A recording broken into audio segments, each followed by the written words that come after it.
ডিভোর্সের 2 বছর পরে প্রাক্তন স্ত্রীর বাড়িতে গেলাম। উদ্দেশ্য ছিল ছেলেকে নিজের কাছে নিয়ে আসা। আমায় আসতে দেখে শ্বশুর মশাই বিরাট খাওয়া দাওয়ার আয়োজন করে ফেললেন। লোকটা শুরু থেকেই আমাকে পছন্দ করতেন আর এখনো করেন। ঝামেলা হয়েছে মেয়ের মায়ের কারণে, মেয়ের মায়ের বিভিন্ন কুবুদ্ধির কারণে আমাদের সংসারটা ভেঙে গেছে। যাই হোক, খাওয়া দাওয়া শেষ করলাম এবং বললাম, বাবু তো বড় হয়ে গেছে, এখন নিজের কাছে রাখতে চাই। শ্বশুর মশাই দুঃখী মুখ করে বললেন, ঠিকই তো, তোমার সন্তান তুমিই নিবা। আমি বললাম, আইনি কাজে একটু ঝামেলা আছে, এগুলো মিটিয়ে খুব শীঘ্রই নিয়ে যাব।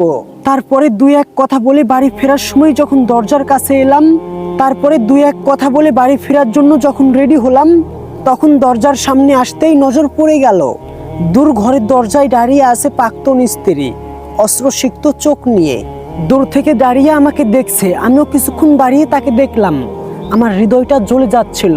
তার চোখের কান্না দেখে আমার খুবই খারাপ লাগলো। আমারও চোখের কোণে জল এলো। পুরুষ মানুষ তো, মেয়েদের মতো কান্না করা যায় না।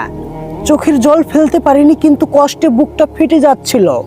তারপরে একটা সময় চোখ নামিয়ে বাড়ি থেকে বের হয়ে এলাম, কিন্তু কেমন জানি পা সামনের দিকে আগাচ্ছে না। সেই জন্য পিছন ফিরে আবারও তাকালাম।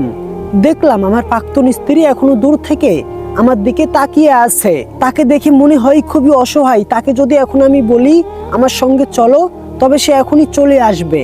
কিন্তু তাদের বাড়িতে আসলাম, তার সঙ্গে আমার কোনো কথাই হলো না। শুধু দুইজনের দিকে তাকিয়েছিলাম দূর থেকে। কিন্তু একবার আমার কথা বলতে খুবই ইচ্ছে হয়, কিন্তু আবার মনে হয় সে আমাকে ছেড়ে চলে এসেছে। মনে অনেক কষ্ট ছিল, অনেক রাগ ছিল, তাই কোনো কথা বলিনি। কিন্তু তাকে আমি এখনো অনেক বেশি ভালোবাসি। একটা সময় নিজেকে কন্ট্রোল করে সামনে আগাতে লাগলাম। পিছনে তাকানোর সাহস পেলাম না। টানা 6 বছর সংসার আমাদের। সামান্য কিছু বিষয় নিয়ে ঝামেলা হয়, যার কারণে তাকে ডিভোর্স দিতে বাধ্য হই। জানেন, আমি তার গায়ে কোনোদিন হাত তুলিনি। তার এখনো কোথাও বিয়ে হয়নি, আর আমিও বিয়ে করিনি। বিয়ের পরে যেদিন আমাদের বাসর হয়, সেদিনই সে বলেছিল আমাকে ভুলে যাবে না তো। সেই দিন আমার স্ত্রীকে আমি বলেছিলাম কখনোই ভুলে যাব না। সেই দিন সে বলেছিল, আমি আপনাকে ভালোবাসি। বউয়ের মুখে এমন কথা শুনে সেই দিনের রাতটি আমি চেষ্ট রাত মনে করেছিলাম।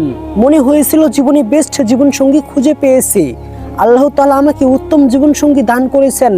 তখন এমনটা ভেবে বউকে ভালোবাসতে লাগলাম। যাই হোক, 2 বছর পরে প্রাক্তন স্ত্রীর সঙ্গে দেখা হওয়ার পরে কি হলো আমি জানি না। সে চোখকে আর কিছুতেই উপেক্ষা করতে পারছিলাম না। আমার স্ত্রী যখন আমার দিকে তাকিয়েছিল, তখন থেকে সেই চাউনি আমার মাথা থেকে নামাতে পারিনি। কাজে মন দিতে পারছি না। কিছুক্ষণ পর পরে স্ত্রী দূর থেকে তাকাচ্ছিল। সেই কথাটি আমার শুধু মনে পড়ছিল, সেই চাউনিটি আমার মনে পড়ছিল। আমি শান্তি পাচ্ছিলাম না তাকে না দেখে।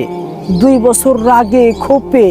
কিন্তু তার সঙ্গে দেখা হওয়ার পরে আমার কি যে হলো আমি কিছুই বুঝতে পারছি না। দিন রাত 24 ঘন্টা মিলিয়ে আমি না পারছি খাওয়া দাওয়া করতে, না পারছি ঘোরাফেরা করতে, না পারছি ঘুমাতে। তারপরে আর কি, পরের সপ্তাহে কোনো কিছু না ভেবে প্রাক্তন স্ত্রীর শ্বশুর বাড়ি আবারও গেলাম। এটি পার্ট 1। পার্ট 2 চাইলে কমেন্ট করে আমাদের সঙ্গেই থাকুন।